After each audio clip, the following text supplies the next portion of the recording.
Mukunda jewellers మొట్టమొదటి factory outlet ఇప్పుడు కూకట్పల్లి, కొత్తపేట్, సోమాజిగూడ మరియు ఖమ్మంలో. నమస్కారం. నేను రమారావి. ఈ రోజుల్లో ఒక పెద్ద సమస్య ఉందండి. మనం దేన్ని హ్యాండిల్ చేయలేకపోతూ ఉంటాం. ఏదైనా చిన్న ప్రాబ్లమ్ రాగానే మనకి గుండెలు దడదడలాడిపోతాయి, కాళ్ళు వణికిపోతాయి, నోరారిపోతుంది. ఏం మాట్లాడినా ఏడుపొచ్చేస్తూ ఉంటుంది. ఎక్కడికైనా పారిపోదామనిపిస్తుంది. ఏం చేయాలో తెలీదు. కోవిడ్ తర్వాత ఈ ప్రాబ్లం బాగా ఎక్కువైందని వింటున్నాం. చాలామంది చెప్తున్నారు. అదే కాకుండా పోస్ట్ పార్టమ్ అంటే డెలివరీల తర్వాత కూడా, లేదా ఏదైనా ఆపరేషన్ అయిన తర్వాత, డెలివరీస్ తర్వాత ఆపరేషన్ తర్వాత అక్కడి నుంచి ఏదైనా పెద్ద ప్రమాదానికి లోనయ్యి కోలుకున్నాం అనుకోండి, దాని తర్వాత కూడా ఏదో కొంప మునిగిపోతుంది అనుకుంటాం, తర్వాత మెల్లిగా కోలుకుంటాం. కానీ అలాంటప్పుడు ఏంటంటే ఈ భయాలు మొదలవుతాయి ఏదో ఒక విషయం పట్ల. అదొకటి. అక్కడి నుంచి ఏ చిన్న ప్రాబ్లం వచ్చినా దాన్ని హ్యాండిల్ చేయలేము. ఏదొచ్చినా సరే టెన్షన్‌గా ఉంటుంది. తర్వాత ఏదో కోపపై పనిలో పడినా కూడా ఆ జరిగిపోయిన విషయం మనల్ని కలత పెడుతూనే ఉంటుంది. ఇలాంటి స్ట్రెస్‌ని హ్యాండిల్ చేయలేకపోతున్నామా అనేది మొదట ఆలోచించండి. మనకి కాళ్ళు వణకటము, ఏం చేయాలో తెలియకపోవటము, వీటితోటి కొంతమంది ఏం చేస్తారంటే పిచ్చి పిచ్చిగా దేవాలయాలకి పరిగెడతారు. నేను కూడా ఉన్నానండి అందులో. నాకు కూడా స్ట్రెస్ వస్తే నేను గుడిలోకి వెళ్ళిపోవాలనుకుంటా. దేవాలయాలకు వెళ్ళిపోతాం. ఏదో దేవుడివి అవి ఇవి ఇవి అవి అవి ఎన్నో రకాల పూజలు పెట్టేసుకుంటాం. ఆ పూజ చేద్దాం, ఈ పూజ చేద్దాం, ఆ గుళ్ళోకి వెళ్దాం, ఆ ఊరు వెళ్దాం, ఈ ఊరు వెళ్దాం, ఈ తీర్థం, ఆ క్షేత్రం, గురుగారు చెప్పారు ఫలానా అరుణాచల్ ప్రదక్షిణ చేస్తే తీరిపోతుందని నెల నెల అరుణాచలం వెళ్ళిపోయే వాళ్ళు కూడా కనపడతారు మనకి. ఇవి కాకుండా ఇదొక సమస్య. దీంతో పాటు ఇంకా ఏం చేస్తామంటే ఈ స్ట్రెస్ని, చిన్న ప్రాబ్లమ్ని హ్యాండిల్ చేయలేకపోవడంతో ఇంట్లో వాళ్ళతోటి పోట్లాటలు, అది భర్తతోటో, అత్తగారితోటో, పిల్లలతోటో ఎవరో ఒకరితోటి పోట్లాడేసేయటం, అరిచి కేకలు పెట్టడము, వస్తువులు పగలగొట్టేయటము, చేతిలోనో విసిరేయటం, స్ట్రెస్ని హ్యాండిల్ చేయలేక. ఎవరు చేస్తారండి అంటే బోలెంత మంది ఉన్నారండి చేసేవాళ్ళు. మనం చేయం అంతే. ఎవరో కొంతమంది ఉంటారు స్ట్రెస్ హ్యాండిల్ చేయలేక ఈ పని చేస్తారు. ఇంకా కొంతమంది తెగ తినేస్తారు.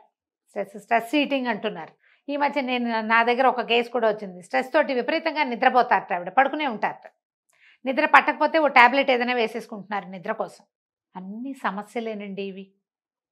మనం సమస్య నుంచి పారిపోకూడదు. సాల్వ్ చేయలేని సమస్యలు ఉంటాయి, తప్పకుండా ఉన్నాయి. కొన్ని ఉంటాయి, అన్నీ కాదు. కొన్నిటికి కాలమే సమాధానం చెప్తుంది. కొన్నిటిని మనమే సార్ట్అవుట్ చేయగలుగుతాం. కొన్నిటిని ఇతరుల సహాయంతో సార్ట్అవుట్ చేసుకుంటాం. ఎవరో ఒకళ్ళు దొరుకుతారండి. నమ్మకం మీద ఉండాలి.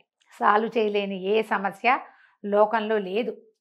మన వాళ్ళు చెప్తారు శతకోటి దరిద్రాలకి అనంతకోటి ఉపాయాలని. ఏదో ఒక ఉపాయం దొరుకుతుంది. అంతవరకు మీరు నిద్దాగా దాని మీద ఉండాలిగా, దాని మీద నిలబడాలి. భయం లేకుండా మన జీవితంలో భయం ఉంటుంది ఎంతో కొంత. దాన్ని జయించి మనం ప్రతిమా పని చేయాలి. ఏదో ఒక దాంట్లోకి పడిపోకూడదు. మనం అందులో ఊబిలో కూరుకుపోయిన వాళ్ళలాగా చేయకూడదు. ఊబిలో పడినా కూడా బయటకు వచ్చేందుకు మార్గం కనపడుతుంది. బయటికి రావాలన్న ధోరణి ఉండాలి ముందు మనకి. ప్రధానమైనది అది. ఈ బయటపడే మార్గాలు అన్వేషించండి ఎప్పుడు కూడా. మొదట మీరు ఏదైనా సమస్యని ఎదుర్కోగానే మీ కాళ్ళు వణికిపోతున్నాయి, నోరు ఆరిపోతుంది అంటే మొదట మంచినీళ్ళు తాగటం అలవాటు చేసుకోండి. ఫస్ట్ మంచినీళ్ళు తాగండి. తీయగా ఏదైనా తినండి. కూల్గా ఆలోచించండి. ఎవరితోటైనా షేర్ చేయండి. ఎవరితో షేర్ చేయలేకపోతే మీరే కాగితం మీద పాయింట్ వైజ్గా రాసుకోండి. ఎక్కడో చోట ఒక లూప్ హోల్ దొరికి అది సార్ట్ అవుట్ అవుతుంది వెళ్ళిగా. దేవుడి దగ్గర కూర్చుని ఓపెన్గా చెప్పుకోండి, నాకు ఈ పరిస్థితి ఉంది, నాకు ఇలా వచ్చింది, అలా వచ్చింది అని. జనరల్గా మనకు వచ్చే ప్రాబ్లమ్స్ అన్నీ మన చుట్టూతో ఉన్న సమాజంతో ముడిపడి ఉంటాయండి. ఈ సమాజంలో మంచి ఉంటుంది, చెడు ఉంటుంది. వీటిని కూడా మనం హ్యాండిల్ చేయలేకపోతాం. ఇప్పుడు మనం ఏమీ చేయలేని దానికి వగచేం ప్రయోజనము? ఏదో కాస్త బాధపడతామనుకోండి, కానీ బాధపడుకుంటూ ఉంటూనేమో అలాగే ఉంటామంటే, జబ్బులు తెచ్చుకుంటామంటే ఎట్లా? దీనివల్ల ఏమవుతుందంటే ఇవాళ రేపు కౌన్సిలర్లకి, సైకియాట్రిస్టు, సైకాలజిస్టులకి పని పెరిగిపోయిందండి. వాళ్ళు కూడా ఒత్తిడిని హ్యాండిల్ చేయలేకపోతున్నారు. వాళ్ళ వల్ల కూడా కావటల్లా. ఎందుకంటే మీరు ఏ చిన్న స్ట్రెస్ని హ్యాండిల్ చేయలేక, సహజమైనవి లోక సహజంగా పిల్లలతో వచ్చేవి, పెద్దవాళ్ళతో వచ్చేది, ఫ్యామిలీస్లో వచ్చేది, కుటుంబాల్లో భార్యాభర్తల దాంపత్యంలో వచ్చేవి, వర్క్ ప్లేసుల్లో వచ్చేవి, ఇవి మీరు ఓపికగా, ధైర్యంగా, నిజాయితీగా నిలబడితే సార్ట్అవుట్ చేయగలుగుతారు. దీనికి ఎంతసేపు ఎవరో ఒకళ్ళ సహాయం కావాల్సిందేనని అనుకోవద్దు. సహాయం తీసుకోవాలి తప్పకుండా. ఎంత మన వల్ల కానప్పుడు. మనం దీనికి ఏం చేస్తున్నాం, మన చుట్టూ క్లోజ్ సర్కిల్ ఉంటుంది చూడండి, బాగా దగ్గర వాళ్ళు. ఈ సమస్య ఆడవాళ్ళది అనుకోండి, వాళ్ళ భర్తలు, అత్తగారులు, మామగారులు, ఆడపడుచులు, మరుదులు, క్లోజ్ ఫ్యామిలీ. అమ్మ, నాన్న, అన్నయ్య, అక్కయ్య, చెల్లి ఉంటే వాళ్ళు, మన మేనత్తలు, మన పెద్దమ్మలు, మన పిన్నులు, వీళ్ళెవరిదైనా సహాయం తీసుకోవాలి. దీనికోసం మీరు మానవ సంబంధాలు బాగుపరుచుకోవాలి. ఇది పెట్టుకోవాలి మొదట. తర్వాత క్లోజ్ ఫ్రెండ్స్, క్లోజ్ కలీగ్స్. ఒక్కొక్కసారి మన వర్క్ ప్లేస్లో వాళ్ళు కూడా మనకి ప్రాణ స్నేహితులుగా ఉంటారు. వాళ్ళతోటి, వీళ్ళందరితోటి సంబంధ బాంధవ్యాలు సరిగ్గా మెయింటైన్ చేస్తే మీకు స్ట్రెస్ హ్యాండ్లింగ్ ఈజీ అవుతుంది. ఈ మధ్య ఒక 90 కేజీలు ఒక పాప కనపడింది నాకు తెలిసి 60-70 ఉండేది, బాగుండేది అందంగా. ఏమిటమ్మా ఏంట్రా బాగా పాడయ్యావన్న, లావయ్యావు అంటే పిల్ల హర్ట్ అవుతుందేమోనని అంటే ఆ అమ్మాయి చెప్పింది, చాలా స్ట్రెస్ ఈటింగ్ అంటే దీన్ని ఎట్లా హ్యాండిల్ చేయాలో తెలీదు నాకు అని.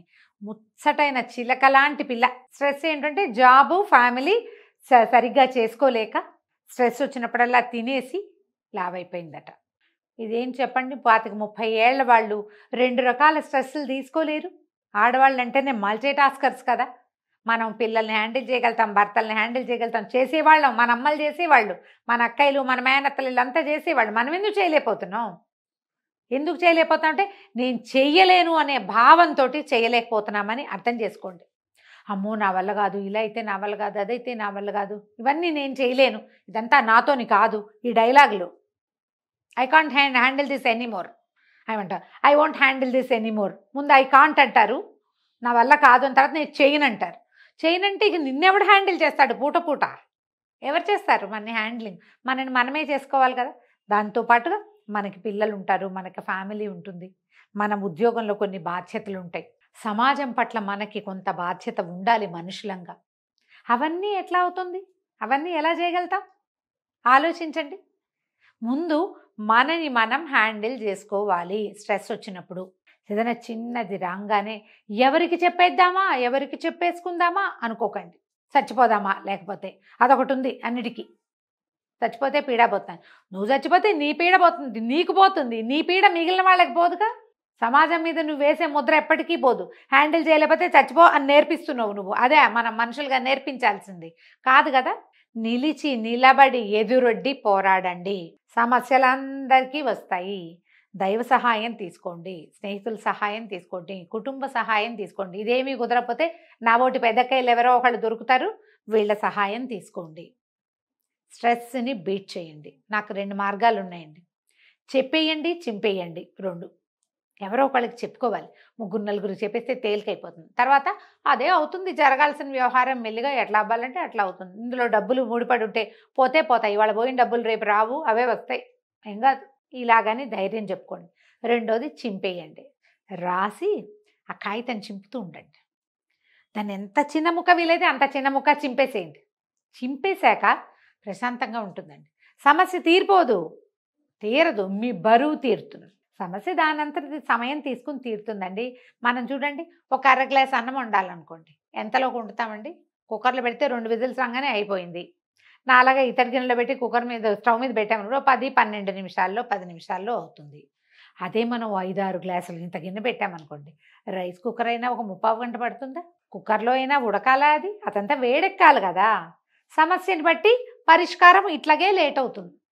రోజు వండుకునే అన్నమే ఉదాహరణ ఆలోచించండి.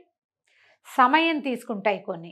వాటితోటి స్ట్రెస్ అవుట్ అయిపోకుండా, బర్న్అవుట్ అయిపోకుండా, వాటితో వేగిపోయి విసిగి వేసారిపోయి ఏమిటేమిటో చేసేయకుండా మీరు కాస్త ఓపికగా, ధైర్యంగా, చిన్న ప్రాణాయామంతో కాస్త బాగా గాలి 10 సార్లు లోపల గాలి తీసుకుంటే తగ్గిపోతుంది.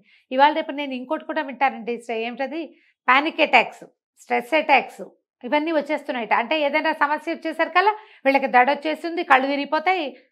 ఏంటండి, మన అమ్మలు పాతకాలంలో హాస్పిటల్స్ లేవు, మందులు లేవు, మాకు లేవు, మన 14-15 మందిని కనేవాళ్ళు, ఎంత పనైనా చేసేవాళ్ళు, పొద్దున్నుంచి పొద్దుదాకా పనిచేస్తూ ఉండేవాళ్ళు, దేనికి ఏ యంత్ర సహాయము లేకుండా. మరణాలు సంభవించేవి ఇళ్లలో.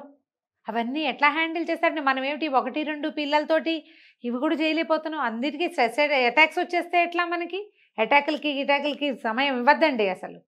నాకు స్ట్రెస్ అటాక్స్ వస్తాయి, నాకు పానిక్ అటాక్స్ వస్తాయని ఒప్పుకున్నావా, అది మన నెత్తి మీద భూతంలాగా ఎక్కిపోతుంది. ఎక్కించుకోకండి, దించేసుకోండి బరువు. ఎవరో ఒకరికి చెప్పండి అమ్మా, లేదా మీకు మీరు చెప్పుకోండి. ఏదైనా ప్రార్థన చేసే అలవాటు చేసుకోండి. ప్రార్థన తేలిక చేస్తుంది. ఎవరికైనా సహాయం చేసే అలవాటు ఉంచుకోండి. ప్రార్థన, సహాయాలు ఇవి 2 మిమ్మల్ని ఇలాంటి టైమ్స్‌లో, అంటే ఈ స్ట్రెస్ వచ్చిన సమయంలో ఆదుకుంటాయి. ఆలోచించండి, స్ట్రెస్‌కి దొరికిపోకండి. ఆలోచిస్తారు కదా. నమస్కారం.